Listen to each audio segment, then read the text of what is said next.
Εσείς από δικαστικές εξελίξεις τι γνωρίζετε? Καταρχήν να σας ευχαριστήσω, κύριε Βαλεοντή, για τη δυνατότητα που παρέχετε στους ακροατές σας να ενημερωθούν για την πολιτική επικαιρότητα και αντίστοιχα στον πολιτικό φορέα γίνουν συζητήσεις να προβάλλει δημόσια την πολιτική που πρεσβεύει. Είναι πράγματι η δεύτερη φορά μέσα σε 2 εβδομάδες. Ευελπιστώ να ακολουθήσουν και άλλες εκπομπές σχετικές προς το αντικείμενο, δεδομένου ότι πρέπει ο κόσμος να ενημερώνεται και να κρίνει για τις κατευθύνσεις, τις πολιτικές τις οποίες μπορεί να επιλέξει και οι οποίες υφίστανται. Προτείνω ο σημερινός μας διάλογος, δεν αποφεύγω το ερώτημα, απλά θα έρθω, να έχει 2 σκέλη. Το ένα είναι να απαντήσουμε στις όποιες ερωτήσεις των ακροατών σας, να πούμε για την σημερινή πολιτική κατάσταση η οποία επικρατεί και ένα τρίτο σκέλος, θεωρώ ουσιώδες, είναι να πούμε αυτά που ο πολιτικός φορέας πρεσβεύει. Μάλιστα. Θα αρχίσουμε από την πολιτική κατάσταση που επικρατεί. Θέλω σχόλια για τη σημερινή πολιτική κατάσταση. Είναι ντροπή κατά τη γνώμη μου και αποτελεί λόγο αιτιολογημένης κοινωνικής εξέγερσης το γεγονός ότι η χώρα μας τελεί υπό την κατοχή αδίστακτων συμφερόντων. Η πατρίδα μας διοικείται από μια κυβέρνηση απολύτως ανάξια. Οι άνθρωποι που την απαρτίζουν είναι εθισμένοι στο ψέμα, ευάλωτοι στις απαιτήσεις των δανειστών και κατακτητών, χαμερπείς έναντι των ιστορικών τους ευθυνών και αποδεδειγμένα ενδοτικοί και ανεπρόκοποι σε ό,τι ανέλαβαν. Οι χθεσινές, για παράδειγμα, ανακοινώσεις από αυτή τη συνάντηση την οποία έγινε στις Βρυξέλλες καθομολογεί κατά τον καλύτερο και τον πλέον αποδεκτικό τρόπο για όλα αυτά. Εάν αρχικά ήταν και επιδίωκε η κυβέρνηση να μην μετάσχει το Διεθνές Νομισματικό Ταμείο, εάν αυτά θα είχαν κλείσει από καιρό, εάν θα ήταν όλα έτοιμα και θα είχε έρθει ήδη η ανάπτυξη κατά τις εξαγγελίες του Πρωθυπουργού και του κυρίου Φλαμπουράρη, το μόνο που έγινε χτες ήταν να συμφωνήσουν ότι θα αρχίσουν έναν διάλογο και σχεδόν παρακλητικά εκλήθησαν οι θεσμοί. Οι θεσμοί είναι οι δανειστές, είναι η Τρόικα, που για λόγους υποκρισίας του πολιτικού λόγου, για να εκτρέπεται το νόημα του τι ακριβώς αντιπροσωπεύουν και πώς είναι, ονομάστηκαν θεσμοί. Τι θα κάνουν λοιπόν?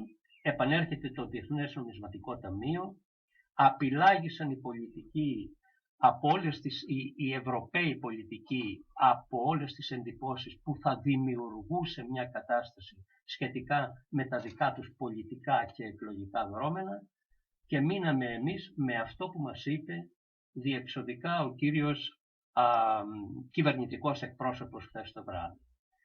Δέστε το επιχείρημά του, το οποίο το επανέλαβε περίπου 10 φορές, είχε το εξής, ότι για κάθε μέτρο, για κάθε ευρώ που θα επιβάλλει το οποιοδήποτε μέτρο, θα υπάρχει ένα αντισταθμιστικό μέτρο το οποίο θα το εξισορροπεί. Πληρώνουμε 1 ευρώ δηλαδή, θα παίρνουμε πίσω 1 ευρώ. Πολύ ωραία. Οπότε 0.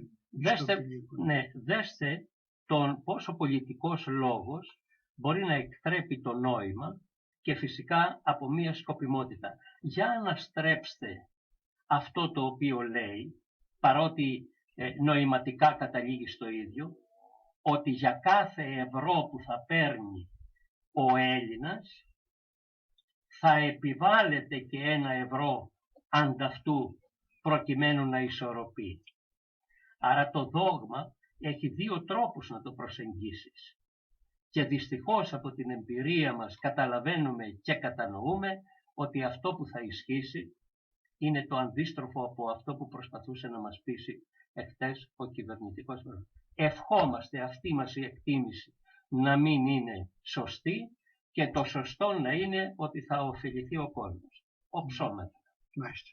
Πολύ ωραίο το σχόλιο σας, κύριε Κριτικέ, για την πολιτική κατάσταση. Εγώ προσωπικά που ασχολούμαι πάρα πολλά χρόνια με τη δημοσιογραφία, κάπου σηκώνω τα χέρια.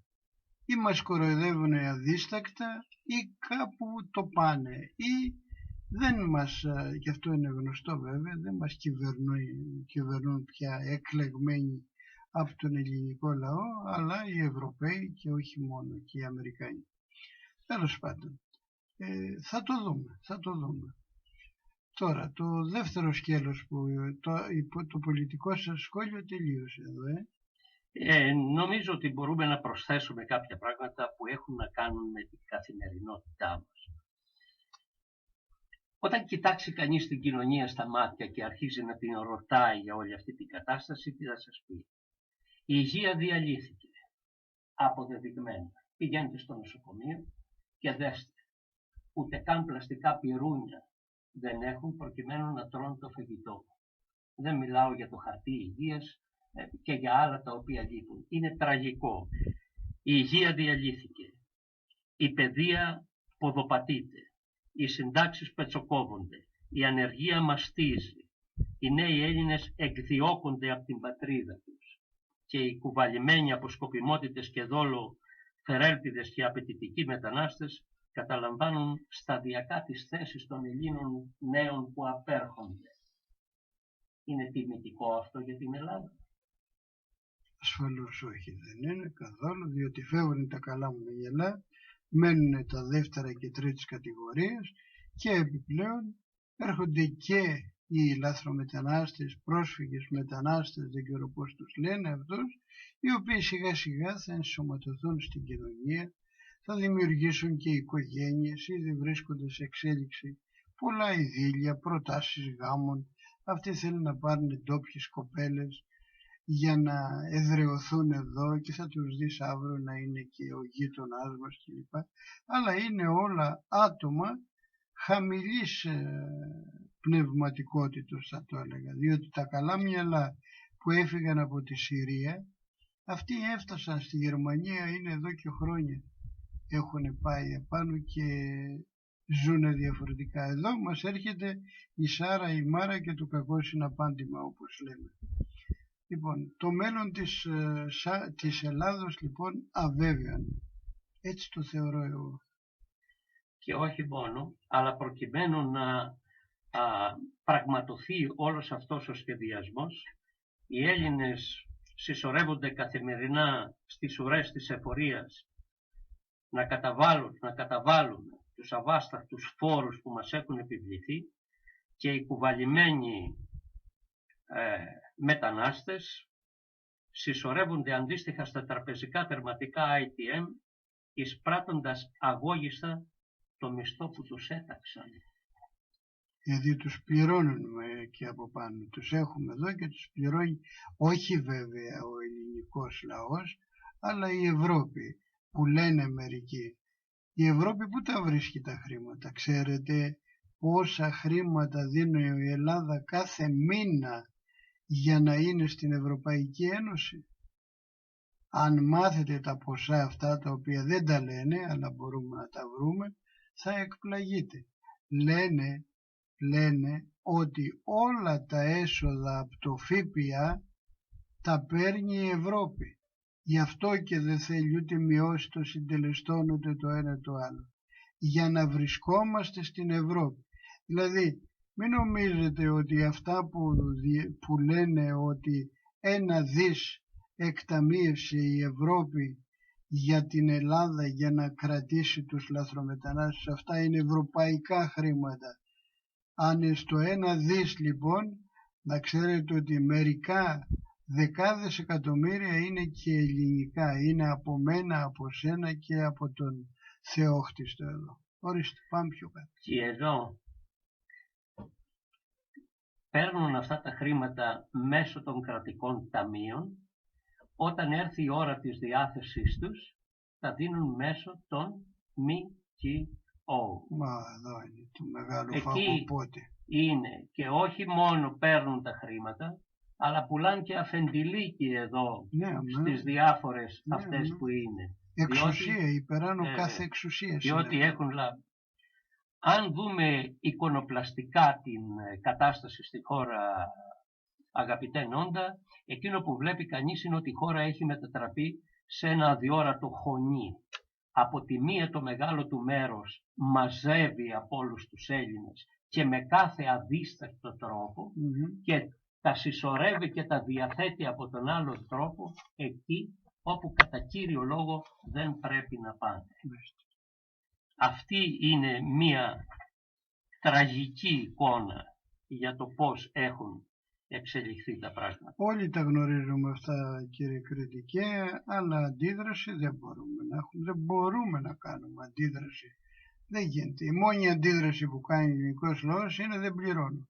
Αφού δεν έχω, όταν παίρνω 500 ευρώ σύνταξη, τι θα κάνω?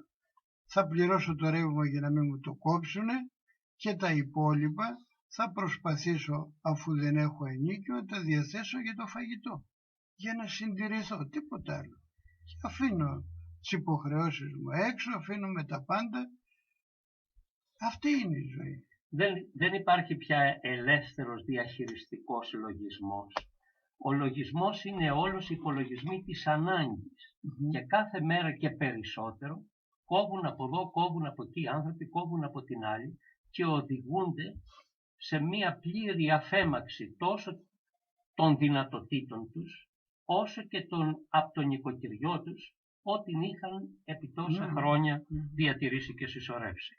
Να σας πω μερικά άλλα κορυφαία παραδείγματα για να μην παραμείνουμε έτσι να εστιάζουμε πάντα στον καταγγελτικό λόγο που δεν είναι και σωστό την συνομιλία μας.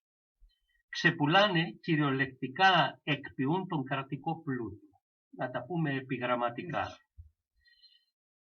Και να σας δώσω ένα παράδειγμα. Ας πάρουμε την τελευταία συμφωνία με τα 14 αεροδρόμια, μεταξύ των οποίων είναι και αυτό της ΣΑΜ. Έγινε μία συμφωνία. Ξέρετε αν έχει δώσει και αν έχει δώσει πόσο έχει δώσει η συγκεκριμένη εταιρεία? Αν δεν γνωρίζετε μέχρι τώρα, ρωτήστε την κυβέρνηση. Αυτοί είναι υπεύθυνοι να μας πούν.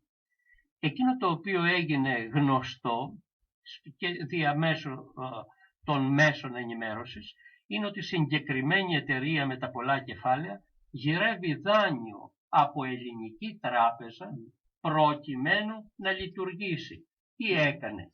Πήρε από τη μια με μία σύμβαση όλο αυτό που το κόστος της δημιουργίας του είναι τεράστιο και το έχει πληρώσει άμεσα ο ελληνικός λαός ή με κάποια προγράμματα τα τοκοχρεωλήσια των οποίων συνεχίζει να πληρώνει, το παίρνει μία εταιρεία η οποία δεν ξέρω πόσο έξοδα έχει κάνει μέχρι τώρα και αν έχει δώσει οτιδήποτε, αλλά ζητάει από τις καταθέσεις των Ελλήνων να πάρει χρήματα προκειμένου να τα λειτουργήσει. Έτσι θα γίνει η ανάπτυξη. Με αυτό το σκεπτικό θα γίνει. Άμα διαβάσετε επίσης, κύριε Κριτική, και τους όρους ανάθεσης είναι όλοι υπέρ της εταιρείας. Ακόμη και το εξής γράφεται, ότι όταν ένας επιβάτης που βρίσκεται στην πίστα για επιβίβαση ή είναι στο χώρο εκεί πέρα που υποδοχής, γλιστρήσει, πέσει κάτω, σπάσει το πόδι του, πεθάνει κλπ, αποζημίωση δίνει το ελληνικό κράτος. Μάλιστα. Το καταλάβατε αυτό? Όταν βαδίζει ακέραιος, ωφελείται η γερμανική εταιρεία. Όταν σκοντάψει, αυτομάτως αποποιείται την ευθύνη εκείνη και την περνάει πάνω στο ελληνικό δημόσιο. Και ζητάει λοιπόν και να υπάρχει και μόνιμος σταθμός του ΕΚΑΒ εκεί, όπως επίσης και πυροσβεστικός σταθμός. Δηλαδή πυροσβεστική να μετακομίσει εκεί, το ΕΚΑΒ να μετακομίσει εκεί. Γιατί? Σου λέει έγινε κάτι, εγώ να προστατεύσω την περιουσία μου, τα συμφέροντά μου και τίποτα περισσότερο. Αλλά το πιο τραγικό δηλαδή, λιποθύμησε κάποιος, ρε παιδάκι μου, ή έπεσε δεν ξέρω και κάποιο αεροπλάνο. Σου λέει αποζημιώσεις θα δίνεις εσύ, Έλληνα, το ελληνικό κράτος. Αυτοί είναι οι όροι με τους οποίους δόθηκαν τα αεροδρόμια. Τώρα βέβαια αν είχαμε Νέα Δημοκρατία στην κυβέρνηση και τα έδινε με αυτούς τους όρους τα αεροδρόμια σε αυτή την εταιρεία τη συγκεκριμένη, η οποία πολύ σωστά είπε ο κύριος Θεόχτιστος ότι ζητάει δάνειο από ελληνική τράπεζα για να τα λειτουργήσει. Αν τα είχε κάνει η Νέα Δημοκρατία θα είχαν κάψει όλη την Αθήνα, όλο τον Πειραιά και όλη τη Θεσσαλονίκη. Όμως ο ΣΥΡΙΖΑ τα περνάει όλα αυτά τα μέτρα και εμείς δεν αντιδρούμε. Πάμε πιο κάτω. Σχόλια. Ο σπουδαίος Γεώργιος Κασιμάτης, ο συνταγματολόγος, σε μία γνωμάτευσή του πριν από 2 χρόνια είχε πει ότι το μνημόνιο κατά τον τρόπο που έχει γίνει και έχει συνταχθεί, η χώρα έχει απολέσει κυριολεκτικά την κυριαρχία της. Και δεν το λέω εγώ αυτό, το λένε βέβαια πολλοί, μεταξύ των οποίων ο Γεώργιος Κασιμάτης είναι ένας από τις εξέχουσες νομικές προσωπικότητες, καθώς έχει μελετήσει πάρα πολλά τέτοια συμβόλαια. Και μάλιστα στην ομιλία του είπε ότι το όλον συμβόλαιο, από τον τρόπο που έχει συνταχθεί, κατάλαβε ότι πρόκειται για ένα εξειδικευμένο γραφείο στο Λονδίνο, όπου καλοπληρώνεται, προκειμένου να συντάσει τέτοιου είδους κατά παραγγελία μνημόνια, τα οποία οι Έλληνες βουλευτές και οι Έλληνες κυβερνήτες τα εισηγούνται, τα ψηφίζουν και επιβάλλουν τα μέτρα πάνω στον πολίτη, ο οποίος ευελπιστούσε από αυτούς και εισπράττει τώρα όλο αυτό το αποτέλεσμα. Μάλιστα. Λοιπόν, αυτή είναι η κατάσταση.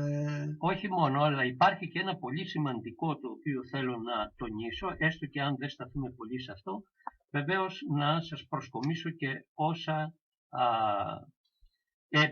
επιβεβαιωτικά έγγραφα όπως είναι ΕΦΕΚ και τα λοιπά. Ψηφίστηκε στη χώρα μας ένα συμβούλιο, μια ανεξάρτητη αρχή, η οποία θα διαχειρίζεται όλα τα έσοδα και της χώρας αποκλειστικά και εν μέρει θα διαμορφώνει και την οικονομική πολιτική. Αυτό λοιπόν το όργανο που ψηφίστηκε, σας διαβάζω το ΦΕΚ μόνο και μόνο για να καταλάβουν οι ακροατές περί της σοβαρότητάς του. Συνίσταται ανεξάρτητη διοικητική αρχή χωρίς νομική προσωπικότητα, αυτό είναι το άρθρο 1, χωρίς νομική προσωπικότητα με την επωνυμία ανεξάρτητη αρχή δημοσίων εσόδων. Αυτή η ανεξάρτητη αρχή, αν διαβάσετε τα υπόλοιπα άρθρα, προκαταβολικά δεν φέρει καμία ευθύνη, είναι χωρίς νομική προσωπικότητα. Σκεφτείτε, χωρίς νομική προσωπικότητα θα χειρίζεται τα έσοδα του κράτους. Δεν λογοδοτούν σε κανένα, υπάγονται λέει στον νόμο, αλλά δεν αναφέρεται πού και πώς. Όταν το αιτηθούν αυτοί θα υπάγονται. Και αν δείτε τι μισθούς δίνουν, 300.000 το χρόνο ευρώ θα παίρνει ο διευθύνων σύμβουλος. Και σαν να μην τους έφτανε αυτό, ορίστε το ΦΕΚ είναι εδώ, και σαν να μην τους έφτανε αυτό, επιπροσθέτως κάνανε διεθνή διαγωνισμό σε ασφαλιστική εταιρεία και θα πληρώνει ο ελληνικός λαός 300.000 ευρώ το χρόνο, προκειμένου να είναι ασφαλισμένα τα μέλη που συνθέτουν αυτό το συμβούλιο έναντι 50 εκατομμυρίων ευρώ. Τους ασφαλίσαμε κιόλας. Την επόμενη φορά που θα έρθει ο λογαριασμός, να πληρώσουμε στην εφορία εδώ, εκεί κτλ., μέσα σε αυτά θα περιλαμβάνονται όλα αυτά τα σπουδαία.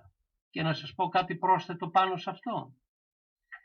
Διαβάζουμε ότι ένα από τα πρώτα μέλη που προσλήφθηκαν προκειμένου να μπουν σε αυτό το συμβούλιο είναι η κυρία Ράνια Εκατερινιάρη, που διώκεται, λέει το δημοσίευμα ΔΙΣ, για κακούργημα. Διορίστηκε διευθύνων σύμβουλος στο υπερταμείο. Πέστε μου τι εντύπωση σας δημιουργεί το γεγονός ότι όλα τα έσοδα του κράτους και επέκεινα η πολιτική που θα γίνεται για τις εισπράξεις κτλ. δεν είναι στο Υπουργείο Οικονομικών.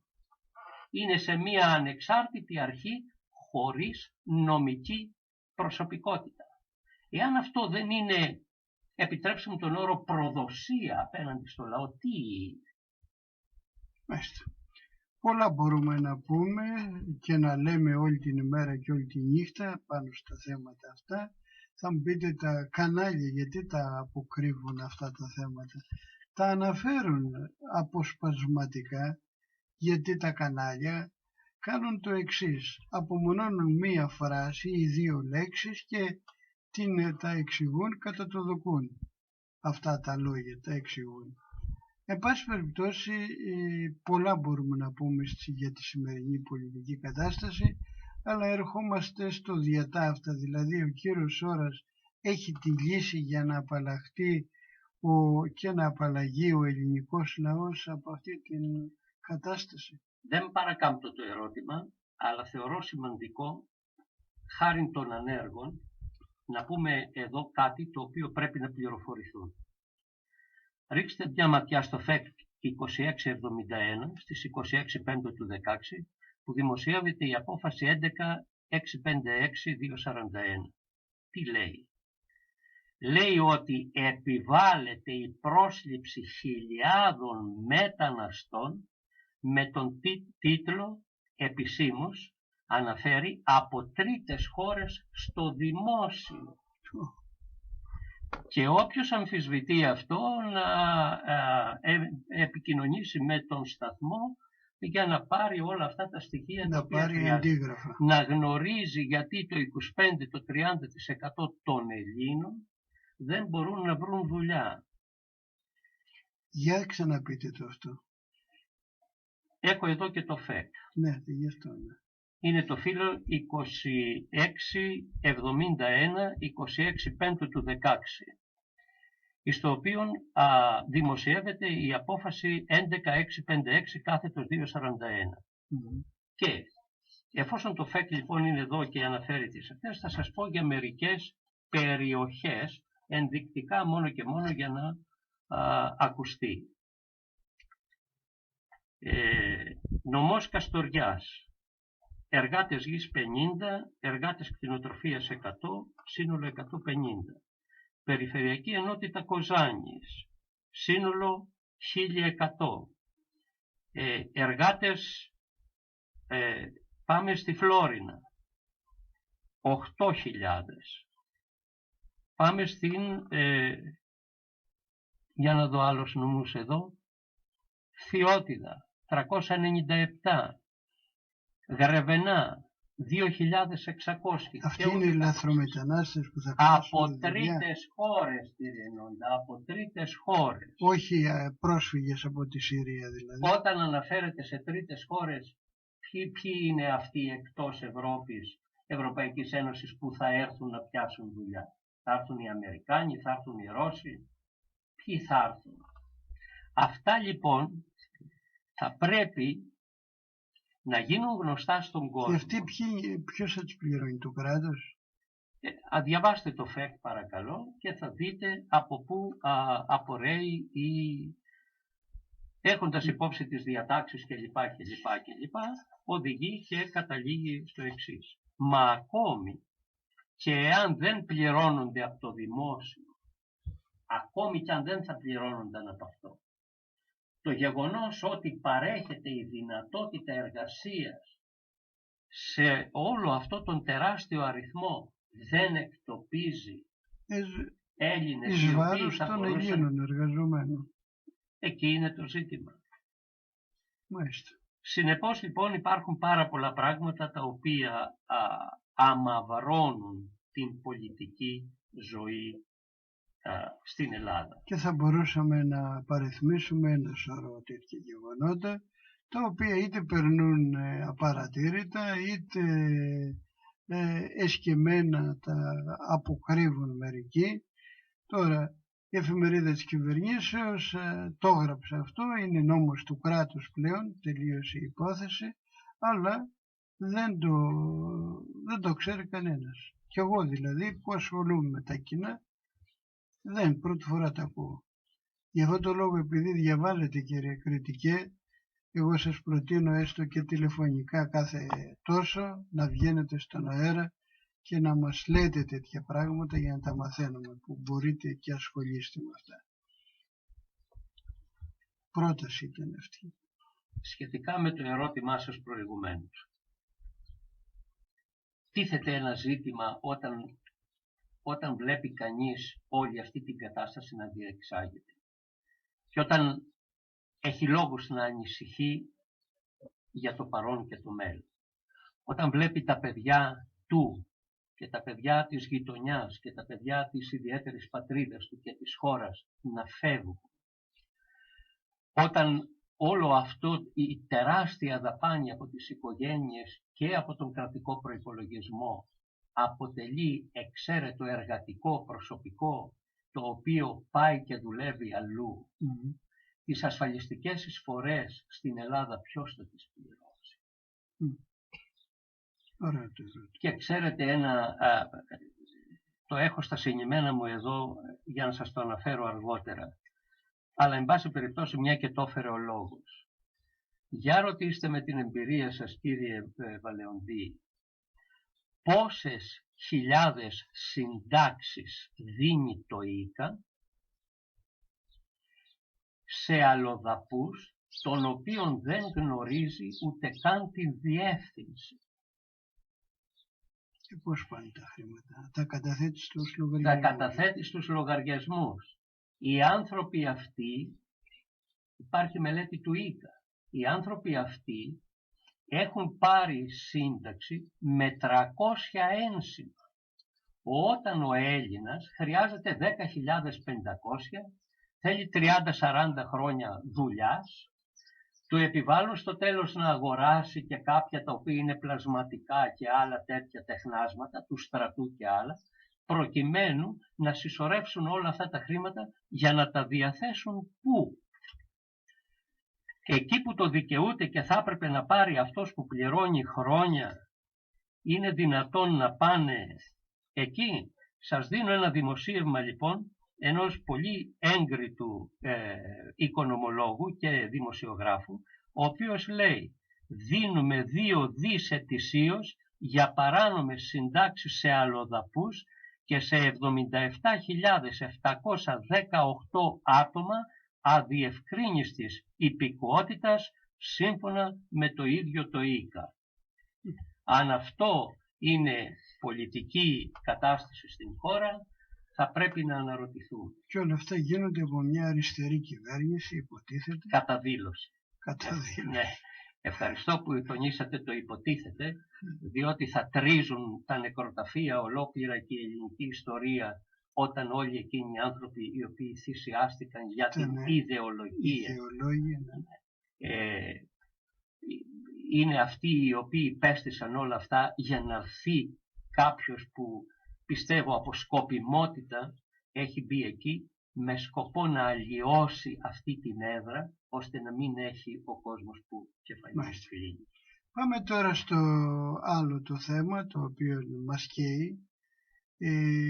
Εχθές μου είπε κάποια κυρία ότι πήγε στην εφορία και έδωσε ένα σημείωμα και λέει ότι τα χρήματα, λέει, που οφείλω να τα πάρετε από τον κύριο Σόρα, και η εφορία το έκανε δεκτό. Το έχετε ακούσει σε αυτό, Γιάννη, παραμύθια? Μα στην προηγούμενη συνομιλία μας εδώ είχαμε αναλυτικά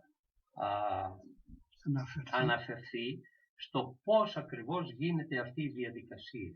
Και δεν είναι μόνο αυτή η κυρία, είναι εκατοντάδες Σάμοι οι οποίοι έχουν καταθέσει, δεν είναι ένα σημείωμα, είναι μία διαταγή πληρωμής η οποία τεκμηριώνεται από έναν φάκελο ο οποίος έχει 330 αντίγραφα μέσα. Πού, πώς, από πού και γιατί και από ποιο ταμείο και από ποιους λογαριασμούς, όλα αυτά είναι καταχωρημένα εκεί. Τόσο προς τις τράπεζες όσο και προς το δημόσιο. Και δεν είναι μόνο στην εφορία, είναι στο ΙΚΑ, είναι στον ΟΑΕΔ, είναι σε δημόσιους φορείς. Ωστόσο, αυτή η κυρία που κατέθεσε αυτό, όταν πάει να πάρει φορολογική δήλωση, ενημερότητα, βλέπει ότι δεν έχει αφαιρεθεί ούτε μία δραχμή που λένε από το λογαριασμό. Δεν έχει σπραχτεί τίποτα. Πάλι το ίδιο ποσό χρειάζεται. Ορθώς. Η υπηρεσία τι λέει? Έχει οδηγίες από το Υπουργείο να δέχεται αυτές τις διαταγές πληρωμής. Απαντάει ότι το χρέος σας δεν μειώνεται, άλλοτε προφορικά και άλλοτε γραπτά. Όταν ζητήσεις φορολογική ενημερότητα δεν σου την χορηγεί, διότι εξακολουθεί να βλέπει στον πίνακα ότι υφίσταται η εκκρεμότητα, αλλά συμβαίνει και κάτι. Σε κανέναν από όλους αυτούς τους οποίους έχουν καταθέσει τα χαρτιά τους δεν άσκησε δίωξη το Υπουργείο, και εάν θα είχε πάει κανείς με μια πλαστή επιταγή, όπως είπαμε και την προηγούμενη φορά, θα ήταν πολύ λίγος ο χρόνος που θα μεσολαβήσει ώστε να μην συλληφθεί. Και εάν εν πάση περιπτώσει γίνει αυτό, στο δικαστήριο, όπως υπάρχουν πολλές δικαστικές εξελίξεις, οι υπόχρεοι και το σπίτι τους έσωσαν, και οι τράπεζες που ήταν εκεί, ο διευθυντής του υποκαταστήματος και ο συμβολεογράφος, με εντολή του εισαγγελέα οδηγήθηκαν στο αυτόφωνο. Αυτό σημαίνει ότι υπάρχει μία νομική τεκμηρίωση, διότι οι εισαγγελείς δεν θα διέταζαν τέτοιες ενέργειες εάν η διαδικασία αυτή δεν υφίσταται. Γι' αυτό η Ελλήνων Συνέλευσης και ο τοπικός οργανισμός που είναι εδώ λέει ότι όσοι έχετε το βρόγχο στο λαιμό σας, δεν σας επιβάλλει κανείς, δεν σας εξαναγκάζει κανείς από την Ελλήνων Συνέλευση να το κάνετε. Εάν όμως θέλετε να νιώσετε ότι θα απαλλαγείτε από αυτό το βρόγχο, δεν έχετε να χάσετε τίποτα. Ο τοπικός οργανισμός είναι πεπισμένος, και γι' αυτό παρέχει την αρρωγή του, ότι οι άνθρωποι αυτοί θα απαλλαγούν, δεν θα πληρώσουν. Αλλά ωστόσο δεν εξαναγκάζει κανέναν, ούτε και είναι υποχρεωμένος όποιος μας ακούει να το κάνει. Αλλά αν κάποιοι θέλουν να το κάνουν, συνεχίζει να υφίσταται. Είπατε μια σοφή κουβέντα μέσα στις άλλες, πολλές σοφές, ότι εφόσον θα πάω εγώ αύριο το πρωί, για παράδειγμα, στην εφορία και θα υποβάλω τα χαρτιά μου και θα πω έτσι και έτσι, εγώ δυνατό να πληρώσω, πάρτε τα έτσι σε ελληνικά, απλά ελληνικά λόγια, πάρτε το από την περιουσία του και από τις καταθέσεις του κυρίου Σόρα. Κανονικά η εφορία δεν πρέπει να το κάνει δεκτό και έπρεπε να με παραπέμψει και στον εισαγγελέα αφού πάω και κάνω τέτοια πράγματα. Ωστόσο η εφορία και κάθε οργανισμός το δέχεται αυτό το πράγμα. Αυτό δεν το ξέρουν οι ανώτατοι δικαστικοί, ο Άριος Πάγος και λοιπά, οι εισαγγελίες δεν τα ξέρουν αυτά και τι κάνουν? Υπάρχει εισαγγελέας ο οποίος διέταξε έρευνα για διευθυντή υποκαταστήματος ΙΚΑ, νομίζω ΙΚΑ ήταν, ναι, γιατί δεν πάνε να εισπράξουν τα χρήματα αυτά από αυτούς τους λογαριασμούς. Θεωρώ ότι όχι μονάχα αυτή η συγκεκριμένη νομική ενέργεια, αλλά και πολλές άλλες αντίστοιχες τέτοιες ενέργειες, γνωστές και άγνωστες, και πολλές αποφάσεις που ήδη έχουν εκδοθεί, και ακόμη δικαστήριο το οποίο το τελευταίο της Πάτρας, της Κέρκυρας, αν θυμάστε το γεγονός, όπου το βράδυ ευνηδίασε όλο τον νομικό κόσμο ο κύριος Κοντονής, όταν από την έδρα της Βουλής είπε αυτή η απόφαση πριν καν την δει. Αυτή η απόφαση πρέπει να εξαλείψει. Όλα αυτά συνθέτουν μία κατάσταση. Και η κατάσταση αυτή πρέπει να συζητηθεί για έναν και μόνο λόγο. Όταν αναρωτιούνται οι άνθρωποι, και είναι πολύ βασικό ερώτημα αυτό και είναι κέριο ερώτημα και είναι και απολύτως αιτιολογημένο. Γιατί κάποιοι Έλληνες πολίτες στρέφονται, κατευθύνονται προς την Ελλήνων Συνέλευση και τους έχουν καταλογίσει, χωρίς βέβαια να έχουν εξετάσει ούτε το καταστατικό, ούτε τις θέσεις, ούτε τι πρεσβεύει, ούτε πώς, έχουν έναν απαξιωτικό λόγο. Σας παραθέτω το εξής επιχείρημα. Ο Πλάτων λέει στην πολιτεία του ότι όταν η πόλη στασιάζει, ως δαν στασιαζούσε στις πόλεως κτλ. Αυτός που δεν παίρνει θέση ούτε με τη μία ούτε με την άλλη πλευρά, είναι ο άνθρωπος δηλαδή της ουδετερότητας και είναι ο άνθρωπος του καναπέ, στի άτιμος έστω, είναι τουλάχιστον άτιμος αυτός ο οποίος δεν παίρνει θέση όταν η πολιτεία του δοκιμάζεται. Διότι η πολιτεία είναι, και σύμφωνα με τον Χόμπς και σύμφωνα και με τον Ρουσό, είναι ένα κοινωνικό συμβόλαιο που συνάπτει ένα μεμονωμένο άτομο με ένα σύνολο ανθρώπων και το κάνει δεχόμενο τις αρχές. Όταν λοιπόν συμβαίνουν όλα αυτά, κάπου πρέπει να πάνε και μέσω ενός οργανισμού πρέπει να αντιδράσουν, να αντιπαρατεθούν και να φέρουν τη δική τους πρόταση. Γι' αυτό να μην αναρωτιούνται τι είναι αυτό που κάνει τους Έλληνες να στρέφονται προς τα εκεί, να αναρωτηθούν, να δουν και να καταλογίσουν τα χάλια αυτών που οδήγησαν στην ανάγκη του να δημιουργηθούν τέτοιοι φορείς και να πορευτούν κατά αυτόν τον τρόπο. Κύριε Βαλλοντίνο, διακόψω, διότι πρέπει να περάσουμε σε διαφημίσεις. Βεβαίως, θα περάσουμε και θα συνεχίσουμε. Μάλιστα.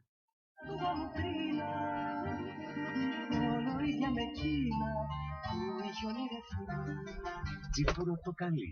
Από σταφύλια βιολογικής γεωργίας. Με διπλή απόσταξη. Πάνω απ' όλα όμως με αγάπη. Αυτά είναι. Και στα πιο στενά δρομάκια. BP Κατσούρης.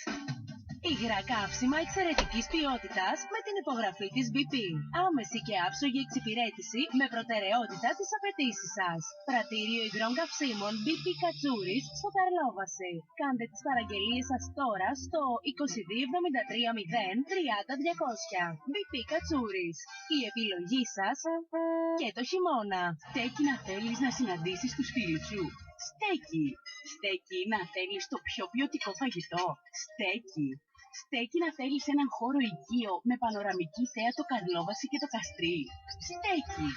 Όλα στέκουν στο στέκι του Αντώνη. Το στέκι του Αντώνη. Πεντανόστιμα μαγειρευτά και λαχταριστά ψητά της ώρας. Ιδιαίτεροι μεζέδες και ολόφρεσκες σαλάτες. Όλα φτιαγμένα από διαλεκτά υλικά σε ένα υπέροχο ζεστό περιβάλλον με τζάκι. Και κατόπιν παραγγελίας γεμιστό κατσικάκι, παϊδάκια, ντόπιος πετεινός κρασάτος ή κοκκινιστός. Το στέκι του Αντώνη στους Κοσμαδέους. Ανοιχτά Παρασκευή, Σάββατο και Κυριακή όλη μέρα. Τηλέφωνο 2273 0 30 081. Όλα στέκουν εδώ. Πρατήρια υγρών καυσίμων Έκο Πανουράκης στο Μεσόκαμπο και στο Κοκκινόβραχο απέναντι από το D6. Πρατήριο Έκο στο Μεσόκαμπο και για πλήσιμο αυτοκινήτων, λιπαντικά αλλά και υγραέριο. Στο Κοκκινόβραχο και για καφέ take away, αναψυκτήριο και σνακ. Και στα δύο πρατήρια ΕΚΟ, νέο ντίζελ άβιο, για μεγαλύτερη απόδοση και καθαρότερο κινητήρα, λιπαντήριο, αξεσουάρ και μικρή αγορά. Συνεργασία με την Ευρωπαϊκή Πίστη και τον ασφαλιστικό γονέα. Και μην ξεχνάτε, για πρώτη φορά στη Σάμμο, το νέο πρόγραμμα Bonus. Ανά 100 ευρώ προμήθειας καυσίμων κερδίζετε δώρο επιταγή 3 ευρώ για να την εξαργυρώσετε και στα δύο πρατήρια, στο πλυντήριο, στο λιπαντήριο, στα ελαστικά και στο μίνι μάρκετ. Πρατήρια υγρών καυσίμων Έκο Πανουράκης. Πληρωμή και με χρεωστικές πιστωτικές κάρτες, αναλαμβάνοντας μοναδικά προνόμια. Στο Μεσόκαμπο, τηλέφωνο 22 730 62 562. Και στον Κοκκινόβραχο, τηλέφωνο 22 730 80 555. Δαστήματα Θανάσης Λιμιός. Ανανεωθήκαμε για να αρέσουμε. Δημιουργήσαμε ξεχωριστό χώρο για να εκθέσουμε τα χαλιά μας. Κλασικά, μοντέρνα και παιδικά της Disney. Αποκλειστικός αντιπρόσωπος σε χαλιά γκυλαρός, Πιέρ Καρντάν και μοκέτες κολόρε κολόρι. Ριχτάρια, πετσέτες, μπουρνούζια, παπλώματα και όλα τα ποιοτικά λευκά είδη. Ατέλειωτη ποικιλία από κουρτίνες και κουρτινόξυλα με αποκλειστικότητα της γκυλαρός. Και όπως πάντα, τέντες όλων των τύπων, ταπετσαρίες τείχων, ξενοδοχειακός σχηματισμός και καθαρισμός σαλονιών. Θανάσης Λιμιός. Τηλέφωνο 22 730 24 793. Σας περιμένουμε απέναντι από το καινούργιο γεροκομείο Σάμου, Εμμανουήλ Σοφούλη 810. Εποχές αλωτινές. Παραδόσεις που παραμένουν αναλύωτες στον χρόνο. Γεύσεις με διαχρονική αξία. Μεσοδοπολείο εστιατόριο Σταθμός, στους Παθαραίους. Εδώ ο χρόνος σταματά στις αυθεντικές γεύσεις.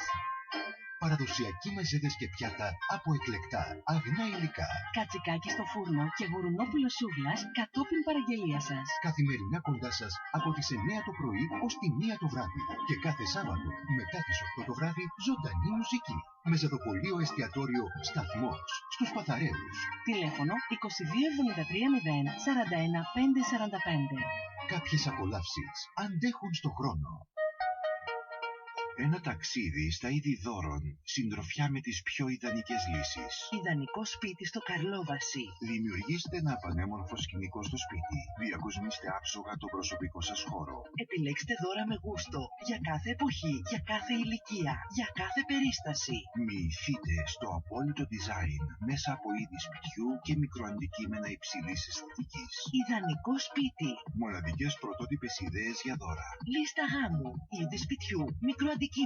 Κοσμούν και διακοσμούν την καθημερινότητά σας. Μεγάλη γκάμα σε προσφορές και φοιτητικές τιμές. Ιδανικό σπίτι. Ιωάννη Χατζηγιάννη 6, στο Καρλόβαση. Τηλέφωνο 22 73 0 33 848. Γνωρίστε μας και στο site idealhome.com. Στο κατάστημά μας μέχρι τέλους Φεβρουαρίου εκπτώσεις από 20 έως 50%. Το κάνω σας κι αυτό, πάει. Ας πάει πρώτα στο Χατζικώστα, αγάπη μου, και βλέπουμε. Ηλεκτρικά Χατζικώστας. Οικογενειακές επιχειρήσεις με παράδοση, εμπειρία και άψογη εξυπηρέτηση. Ηλεκτρικά μικροσυσκευές οικιακά είδη. Είδη πληροφορικής, σέρβις, αναλώσιμα, κονσόλες και παιχνίδια για υπολογιστές, PlayStation και άλλα. Και Internet Station για να σερφάρετε και να παίξετε τα αγαπημένα σας παιχνίδια. Θα μας βρείτε στο Καρλόβαση Σάμου, άνοδος Γοργύρας μετά τη Eurobank. Τηλέφωνα 2273 035 888 και 6945 55 86 32. Χατζικώστας σημαίνει παράδοση. Κατά την περίοδο των εκπτώσεων, το κατάστημα μας προσφέρει πλυντήριο 5 κιλών 800 στροφών, 2 χρόνια εγγύηση, μόνο 199 ευρώ. Κουζίνα εμαγέ, αντίσταση και γκριλ, 2 χρόνια εγγύηση, μόνο 199 ευρώ. Για κάθε ιδιώτη ή επαγγελματία. Για κάθε οικοδομή ή κτίριο. Για κάθε εργασία ή επισκευή. Για να βρείτε την πιο αξιόπιστη και προσιτή λύση, Παπαϊωάννου Ευάγγελος. Εμπόριο κιλοδοκών στρατζαριστών. Μαύρα και γαλβανισμένα μορφοσίδερα. Λαμαρίνες μαύρες γαλβανιζέ, αλουμινίου και ανοξίδωτες. Παπαϊωάννου Ευάγγελος. Πανέλ οροφής και πλαγιοκάλυψης. Πολυκαρβονικό. Λαμαρίνες για σκέπασμα σε τραπεζοειδή, κυματοειδή και κεραμιδί ρωμαϊκό. Σωλήνες και πλέγματα για περιφράξεις. Ακόμα τα πάντα σε είδη κιγκαλερίας για κάγκελα και πόρτες. Παπαϊωάννου Ευάγγελος. Στο Φουρνιώτικο Ρέμα, οδός Αγίου Κωνσταντίνου, πίσω από το Ινοποιείο Παριανού. Τηλέφωνα 2273 0354 26 και 6976 55 73 49. Παπαϊωάννου Ευάγγελος. Πάντα αξιόπιστα, πάντα προσιτά. Χωρίς ατζέντα, χωρίς κομπιάσματα και κομπασμούς, χωρίς ψηλά γράμματα και αναστολές, άμεσα, καθαρά, έγκυρα, χωρίς ατζέντα. Καθημερινή δημοσιογραφική εκπομπή με το κύρος και τη σοβαρότητα του Νόντα Βαλεοντή. Άμεση επαφή με τον απλό πολίτη. Υπεύθυνη και αντικειμενική πληροφόρηση. Χωρίς ατζέντα. Μια εκπομπή που αναδεικνύει τα ζητήματα της καθημερινότητας και τα προβάλλει στη σωστή τους διάσταση. Χωρίς ατζέντα. Για μας, ο ακροατής έχει προτεραιότητα. Είστε πάντα συντονισμένοι στον Ιωνία Plus 89,4 πάντα στα FM και ακούτε την εκπομπή Χωρίς Ατζέντα. Έχουμε εδώ δίπλα μας στο στούντιο τον κύριο Θεόχτιστο Κρήτικο, ο οποίος μας ενημερώνει για δεύτερη φορά για το θέμα του Αρτέμι Σόρα και ειδικά για τα χρήματα τα οποία υπάρχουν.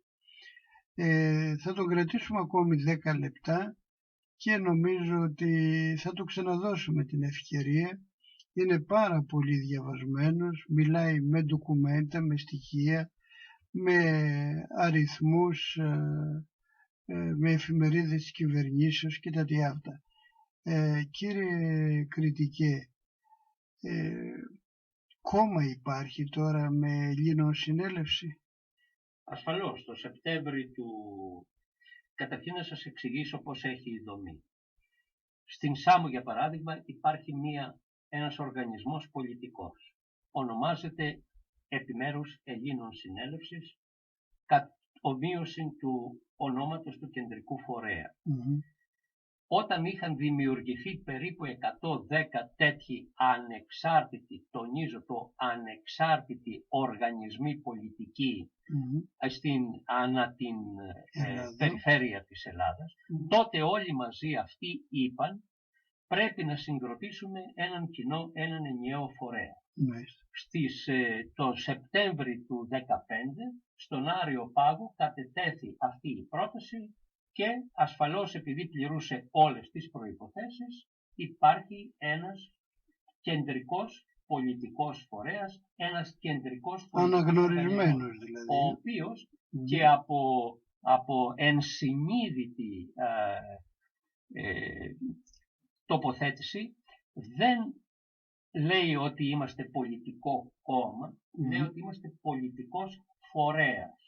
Θα μας δοθεί η δυνατότητα να εξηγήσουμε ποια είναι η διαφορά μεταξύ κόμματος και φορέας, γιατί τώρα ο χρόνος μας πιέζει, άρα θα πρέπει να πάμε σε σημαντικότερα.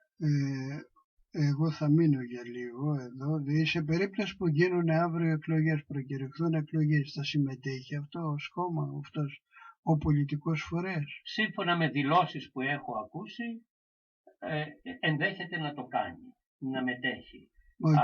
Ο κύριος Σόρας λέει αύριο θα είμαι πρωθυπουργός. Στους πολιτικούς οργανισμούς δεν έχει συζητηθεί αυτό.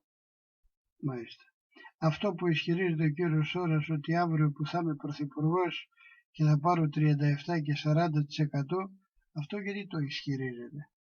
Αυτό είναι ένα ερώτημα που πρέπει να το θέσετε σε εκείνον, κύριε Βαλεοντή, δεδομένου ότι εγώ μετέχω της τοπικής ανεξάρτητη οργανισμού και μπορώ να σας απαντήσω υπεύθυνα για αυτό που συμβαίνει εδώ, που βλέπω γύρω μου έντιμους ανθρώπους, μετρημένους ανθρώπους που σηκώνονται από το πρωί και πάνε στη δουλειά τους και γυρίζουν το βράδυ στις οικογένειές τους και τον όποιο χρόνο έχουν ελεύθερο τον διαθέτουν για την πατρίδα τους, για το συμπολίτη τους.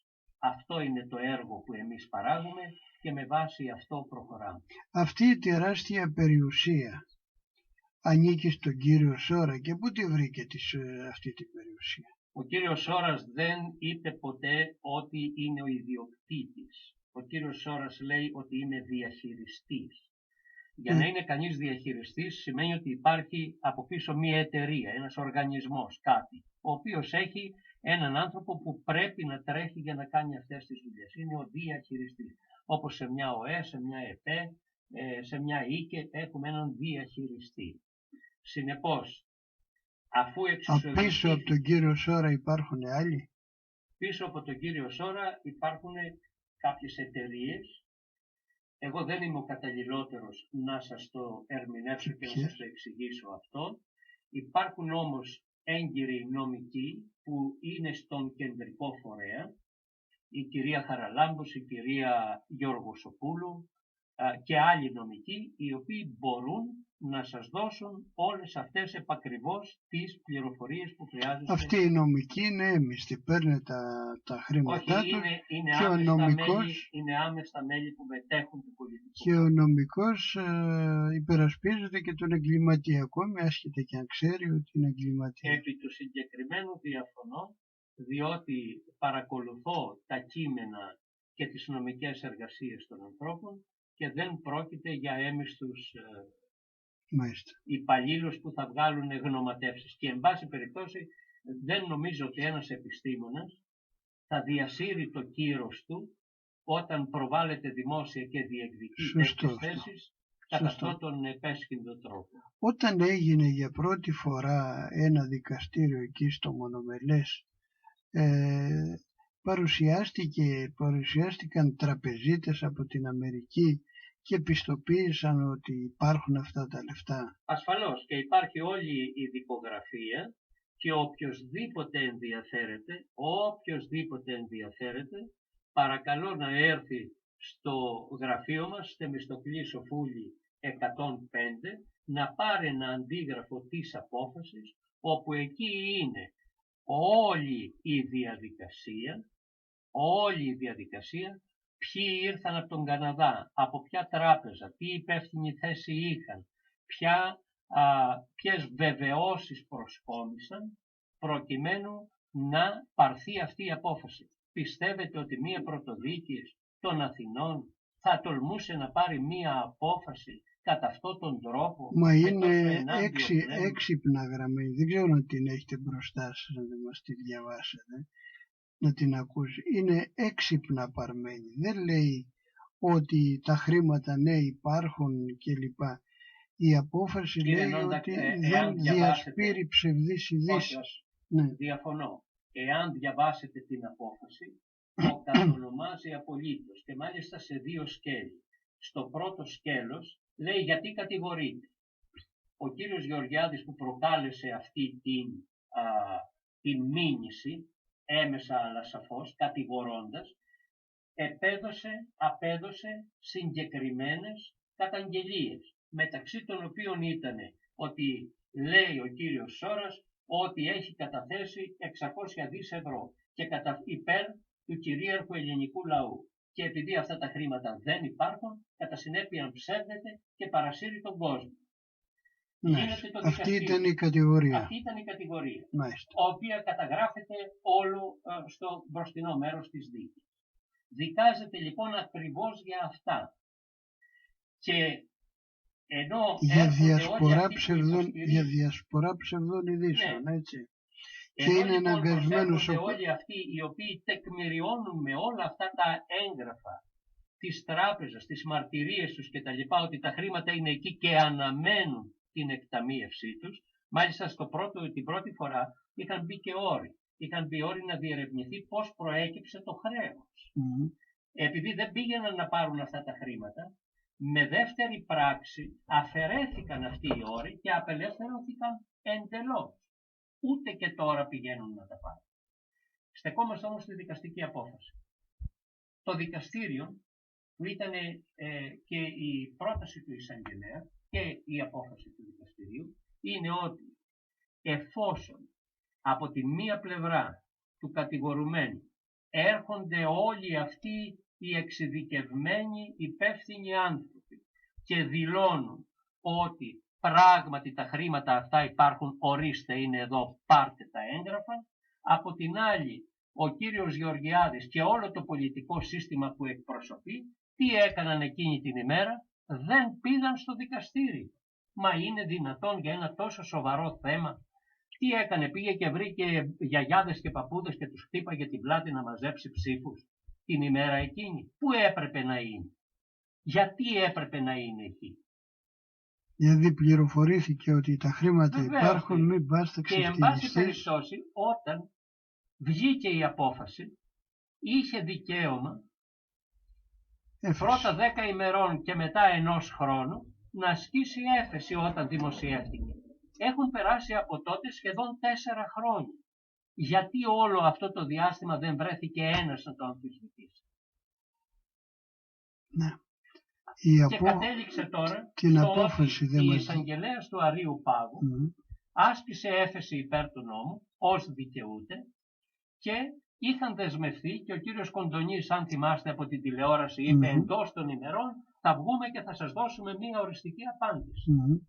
Και συνεδριάζει αυτή και στις 12 νομίζω του μηνός βγήκε στο δικαστήριο, είχαν μαζευτεί στην αίθουσα και 120 δημοσιογράφοι περίπου περιμένοντας.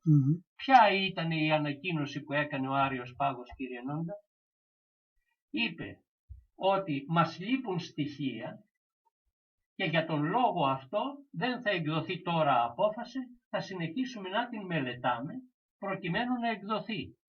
Μα όταν υπάρχουν τόσα στοιχεία ήδη και όταν πρόκειται για ένα τόσο σοβαρό θέμα, δεν έχει τον χρόνο η δικαιοσύνη να συσσωρεύσει όλα αυτά τα μέσα που χρειάζεται και από την διπλωματική οδό και από την τραπεζική οδό, με σκοπό να αποδειχθεί αυτό, ώστε αν πράγματι είναι απατεώνας ο Αρτέμις Σόρας και το όλο σκηνικό που έχει στηθεί, να τον πάρουν και να τον βάλουν μέσα.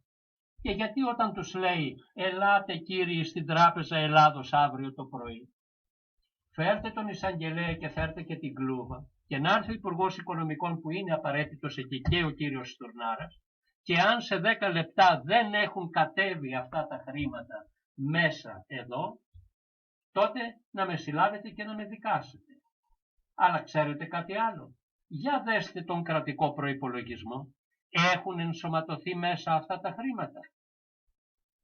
Εγώ έχω ντοκουμέντα εδώ που αποδεικνύουν αυτή την εγγραφή και την εγγραφή αυτή την εντοπίζει το ελεγκτικό συνέδριο και ρωτάει τη Βουλή, ρωτάει τον κύριο Στουρνάρα, ρωτάει και τον κύριο Τσακαλώτο, το Υπουργό Οικονομικών, και τι απαντούν? Το Υπουργό Οικονομικών δεν ξέρω αν ήταν ο κύριος Τσακαλώτος ή ο προγενέστερος του, νομίζω όμως ότι είναι ο κύριος Τσακαλώτος. Τι απαντούν? Αναρμόδιοι. Γράφεις τόσα δις μέσα στον προϋπολογισμό του προηγούμενου έτος, είναι περίπου 95 δις. Και μετά εμφανίζονται 673 τόσα. Από πού προέκυψαν, ρωτάει το ελεγκτικό συνέδριο. Και η απάντηση και των τριών φορέων είναι σιωπή. Δώστε μια ερμηνεία εσείς. Μας μπερδέψατε περισσότερο σήμερα. Εκείνο όμως που εγώ ήθελα να σας πω, κύριε Νόντα, πριν κλείσουμε, και ευχαρίστως να απαντήσουμε και σε ερωτήματα ή να κάνουμε επόμενες εκπομπές. Εκείνο το οποίο εγώ ήθελα να τονίσω τώρα, γιατί είναι φρέσκο, είναι ότι ως γνωστόν πρόσφατα ψηφίστηκε το άρθρο 29 που χορηγεί ηθαγένεια στους αλλοδαπούς και την χορηγεί με το πρόσχημα ότι θα έχουν φοιτήσει σε ελληνικό σχολείο. Θα έχουν δηλαδή πιστοποιητικό γλωσσομάθειας. Είναι τουλάχιστον παρανοϊκό να παραβιάζονται με ένα νομοθέτημα ηλιθείων, διότι επιτρέψτε μου να χρησιμοποιήσω μόνο αυτή την έκφραση, η απαράβατη νόμη της φύσης. Η έννοια της ηθαγένειας εμπεριέχει δεσμούς αίματος, γενεαλογικής καταγωγής και πολιτιστικής παράδοσης. Είναι έτσι ή δεν είναι? Όταν η υπηκοότητα είναι κάτι άλλο, είναι μια σύμβαση του πολίτη που μένει εντός της χώρας με την πολιτεία. Η ηθαγένεια όμως έχει αίμα μέσα της, έχει καταγωγή, έχει πολιτιστική παράδοση και φυσικά έχει και πολλά, προσέξτε τον όρο, πολλά καταπιστευματικά δικαιώματα. Ξέρετε πόσο βαθύπλουτη είναι η Ελλάδα και μας το κρύβουν? Υπάρχουν απίστευτοι αριθμοί. Σας έδωσα τους αριθμούς που στεγάζονται αυτά τα χρήματα του καταπιστεύματος. Ποιοι θέλουν να τα φάνε και γιατί και πώς θα τα διασκορπίσουν? Δια της απόδοσης της ηθαγένειας. Λοιπόν αυτό είναι ένα από τα μεγαλύτερα εγκλήματα τα οποία συντελείται στη χώρα και τείνει να περάσει απαρατήρητο. Τα χρήματα αυτά είναι του Σόρα ή είναι διαχειριστής? Τα 600 δις που είπαμε είναι διαχειριστής τους ο κύριος Σόρας. Οι μετοχές της Ανατολής, ένα άλλο μεγάλο κεφάλαιο αυτό, και ας υποστηρίζουν πολλοί ότι δεν υφίσταται η Τράπεζα της Ανατολής, όχι μονάχα υφίσταται, αλλά μετοχές της Τράπεζας της Ανατολής έχουν ρευστοποιηθεί μέσα από το ελληνικό χρηματιστήριο. Είναι σφραγισμένες από την πρεσβεία και οι μετοχές της Τράπεζας της Ανατολής ήταν πάντα αυτές οι μετοχές σε τι ποσό ανέρχονται? Η έκαστη μετοχή υπάρχει πράξη της ΔΟΗ υπάρχει πράξη της ΔΟΗ πατρών, όταν εμφανίστηκε ο Αρτέμις Σόρας και είπε ότι δωρίζω 2 μετοχές της Ανατολής σε 2 διαφορετικούς οργανισμούς οι οποίοι είχαν σχέση με την διάσωση της Ελλάδας. Ο ένας ήταν και παραμένει εκείνος που είχε συσταθεί στην Αμερική και ένας άλλος οργανισμός, ο οποίος δεν τον έχουμε ακούσει πολύ, αλλά λέει ότι η Ελλάδα ποτέ δεν πεθαίνει. Για αυτές τις 2 μετοχές, όταν κάνεις μία δωρεά, πρέπει να πληρώσεις 0,5% εσύ που δωρίζεις. Επειδή οι 2 αυτές μετοχές ήταν τεράστιου μεγέθους, δηλαδή... η ΔΟΗ πατρών, κάνοντας τη δουλειά της, θα σας πω, κάνοντας τη δουλειά της, ζήτησε από το Κοινοβούλιο γνωμάτευση. Η γνωμάτευση που προέκυψε από το νομικό τμήμα προσδιορίσε την αξία των 2 αυτών μετοχών, έκαστης μετοχής. Συνεπώς η ΔΟΗ πατρών, βασιζόμενη πάνω σε αυτό, έβαλε έβαλε έναν φόρο δωρεάς για αυτές τις 2 μετοχές στον κύριο Σόρα. Ξέρετε τι ποσόν προέκυψε? 27,5 δις ευρώ είναι ο φόρος που αναλογεί σε αυτές τις 2 μετοχές. Όχι τυχαία, ειδού τα έγγραφα στην θέαση όποιον θέλει να λάβει αντίγραφο. Όταν είναι 27,5 δις το 0,5%, ξέρετε τι μέγεθος κάνει? Τεράστιο. Αυτό το τεράστιο μέγεθος λοιπόν είναι εκεί. Και ποιος τα είχε αυτά? Όποιος κατέχει μετοχές. Όποιος εμφανιστεί και κατέχει μετοχές έγκυρες, όχι φωτοτυπίες. Ο κύριος Σόρας πού τις βρήκε αυτές τις μετοχές? Αυτό, κύριε Νόντα, εγώ δεν μπορώ να το απαντήσω. Εκείνο που βλέπω είναι το έγγραφο εδώ, αφενός μεν της ΔΟΗ πατρών και αμφετέρου τους ΔΟΕ, που του καταλογίζουν αυτό το τεράστιο πρόστιμο. Και ρωτώ, έχουν συλλάβει και έχουν σύρει στα δικαστήρια και εκποιούν τα σπίτια του κόσμου που χρωστάει ακόμη και λίγα ευρώ. Κατασχέουν τους λογαριασμούς τους και τα παίρνουν από εκεί. Είναι δυνατόν η ΔΟΗ πατρών και το ΣΔΟΕ, με εδώ είναι οι σφραγίδες τους, εδώ είναι ο λογότυπός τους, εδώ είναι οι υπογραφές και τα ονόματά τους, να μην συλλαμβάνουν έναν άνθρωπο που τους οφείλει 27,5 δις? Ποιον κοροϊδεύει? Μάλιστα. Κύριε κριτική, να πω τούτο για να κλείσω. Εάν από τη μία προσκομίζονται αυτά τα έγγραφα δια του κυρίου Σόρα και λέει αυτά συμβαίνουν, είναι αληθινά, εδώ είμαι εγώ, κάθε μέρα αν θέλετε συλλάβω. Και ο Σόρας κυκλοφορεί ελεύθερος. Και από την άλλη υπάρχει το κράτος, το διατετιγμένο κράτος, με τους νόμους του, με τους υπουργούς του, με την Βουλή του, με όλα αυτά, που λένε όλα αυτά τα ενάντια. Γιατί δεν βγάζουν μια απόφαση που να είναι οριστική, δίκαιη καταρχήν, έτσι, να είναι οριστική, να νοηματοδοτήσει στον κάθε έναν, σε εσάς, σε εμένα που είμαι εδώ, στον οποιονδήποτε, τι τελικά ισχύει.